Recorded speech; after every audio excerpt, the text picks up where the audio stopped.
NXT went head-to-head with AEW for the second consecutive week.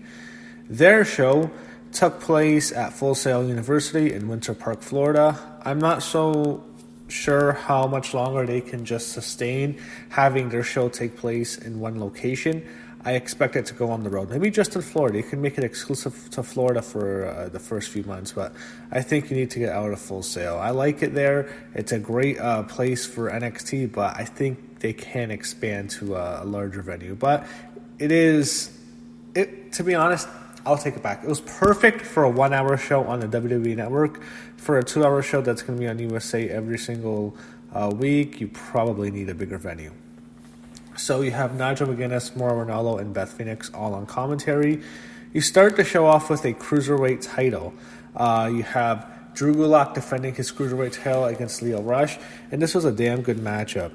So, Drew Gulak's been champ for how long? Since he won at WrestleMania, I believe, if I'm not mistaken. Actually, it was Choni Nese who won the title. Gulak got the title from Nese. Now he drops it to Lio Rush.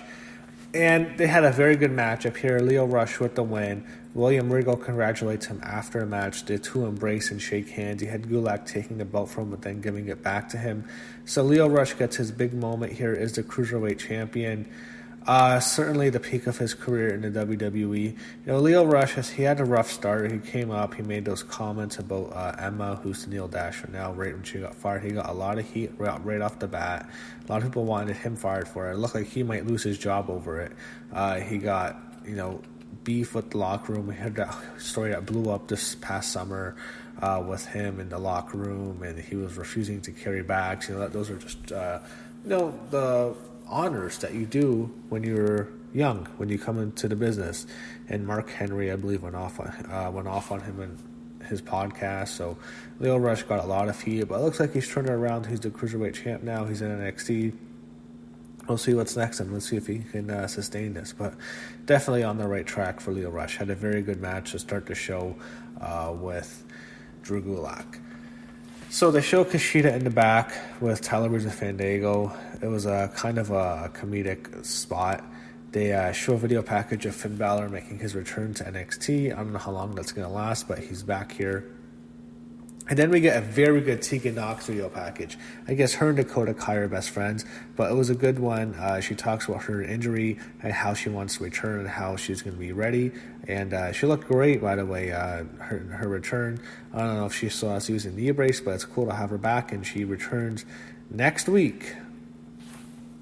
And Dakota Kai, speaking of her, she has a match of her own. She's facing Bianca Belair.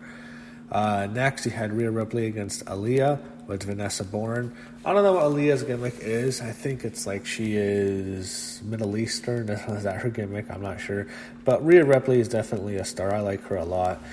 She looked good here. She had a dominant win. Rhea is super talented. She's jacked. She looks like someone that will kick your ass. That's what I love about her. She's someone who, if you see her as a female, I guess a female would see her, they'd look at her as damn, I don't want to mess with that chick. And she can really kick your ass, and she looked great here. It was a fast match, though. It was a fast match. It was some hard hitting. Rhea crushes her with the gets her in the gourd buster, Aaliyah tap. So Rhea Ripley with the win. Then she cuts a promo on Shayna Baszler. She says Shayna is the most dominant women's champion in NXT history. No, Asuka was. Shayna, she's probably been champ longer than Asuka has, but Asuka never lost, so no, Asuka is more dominant than Shayna. Shayna lost to Kairi Sane a couple of times, so no. Shayna's not beating her, and she says she's coming for her. Mauro Ranallo announces a press conference in Las Vegas at 3 p.m. On Friday, and there you're going to have Brock Lesnar, you're going to have Cain Velasquez, you're going to have Braun Strowman, and you're going to have Tyson Fury with Triple H there as well. So I'm guessing they're going to announce two big matches at Saudi Arabia, Brock and Cain, and Strowman and Fury both in Saudi Arabia. Next you have Tyler Breeze and Fandango coming out, and when they come out, they have their opponents were going to be two jobbers, Jackson, Riker, and Eva Reese, but then the Forgotten Sons carried him out and they basically killed him. That was kind of cool.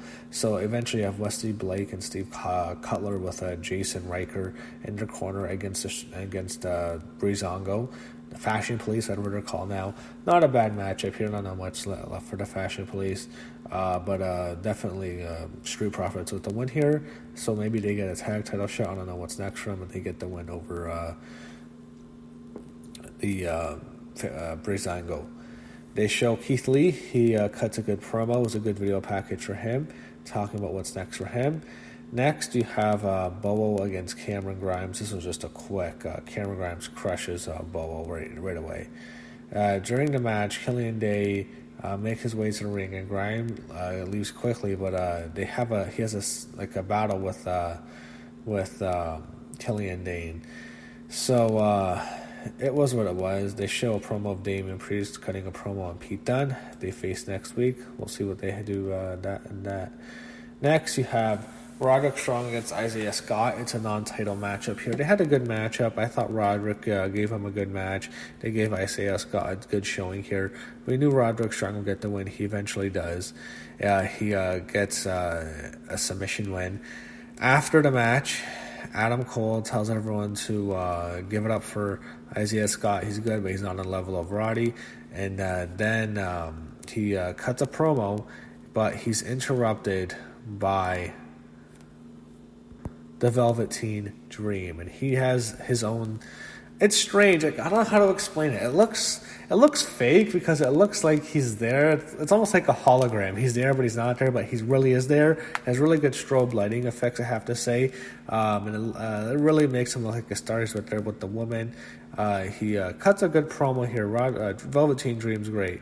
He says, in 2 weeks you will experience the Dream again in a North American Championship match when the Dream strips you of your North American title. And then he shows Roderick Strong with the title, covering his penis, and then he shows another one that shows him the dick blurred out and looks like he has a small dick. So kind of a funny promo by the Velveteen Dream. And he faces Roderick Strong in 2 weeks. So that's a big matchup here for the North American title, a rematch. Ciampa comes out. He makes his way to the stage. He has a crutch with him, and he enters the ring as the Undisputed Era leaves.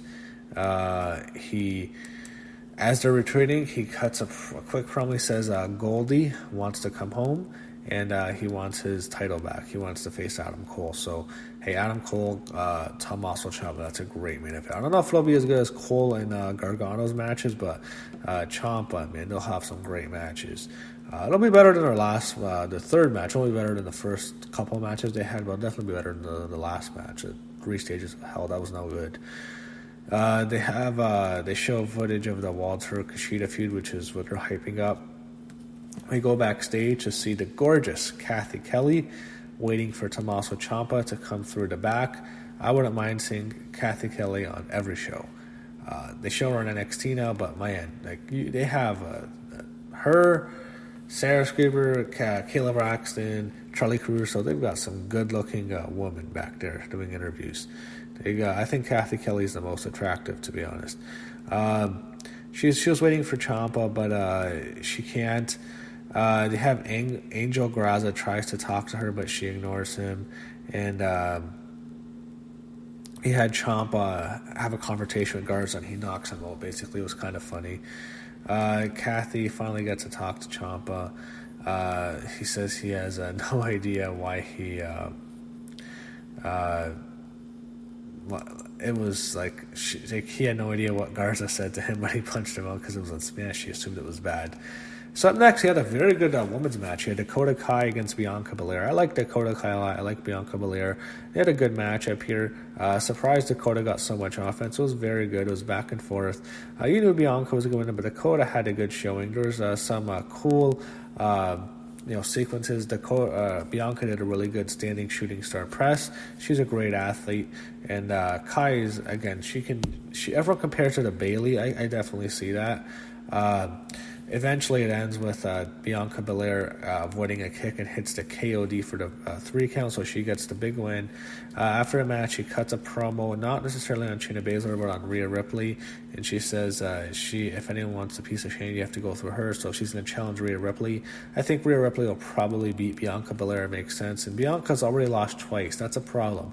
They had her lose to Baszler at the January show, what was that, in the Royal Rumble one in Phoenix, and she lost again during WrestleMania week in a Fatal 4-Way match. She was submitted by Shayna Baszler, so she's already lost 2 big matches. So is Io Shirai, so I guess it just makes sense for Rhea Ripley. Like, Toni Storm's going to get it eventually. I think they're building it up to her. Eventually she's going to come in and take the title from Shayna, but until Toni comes in, I think they'll just have Shayna continue to hold the belt, but I think Toni Storm's coming soon. But I think Bianca Belair, Rhea Ripley seems like the next match they're building towards.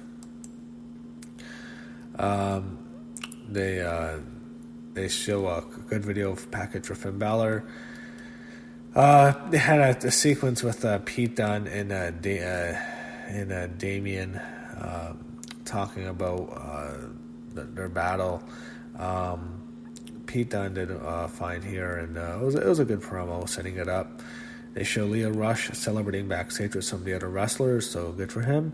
Next, main event, you have Walter against Kushida, non-title match. Great main event here. Hell of a match. Both these guys are great. Kushida's great. Walter's great. It was a battle. You knew Walter was going to win, but it was just very, very entertaining. It's non-title. So some people might think, maybe it was better to have Kushida win because it can set up a big title match and you can set that up, in a week or two. But with Walter as champ, they have one of those situations where Walter is the face of the NXT UK, but they want him promoted to promote UK NXT and to get him on main TV. So it's a strange thing to have, but he got the win here. They had a damn good matchup. I would have had Kushida win. I know he's the champ. No one wants to be champ. I think it could have set up a really big title match on TV in a couple weeks. But they went with Walter. Walter beats Kushida. Hell of a matchup. Here was a Japanese style match. He gets him after just a brutal short clothesline. So it was like a Japanese finisher. He wins. Next, then they go back to Kathy Kelly, lucky us, and she says that we will see Tommaso Ciampa face Angel Garza next week. In 2 weeks, Roderick Strong defends the North American title against the Velveteen Dream. And then they go back with Walter and the 3 guys celebrating his victory as they stand tall as NXT goes off the air. So a good week for NXT. I enjoyed it. I'm enjoying both shows. I usually watch AEW first because I can watch NXT anytime on the network, but whenever you get both shows, it's definitely a treat. So I enjoyed NXT. Again, who won? I'm going to give it to AEW. I thought AEW had the slightly better show, although I enjoyed NXT a lot. I'd give it to AEW this week.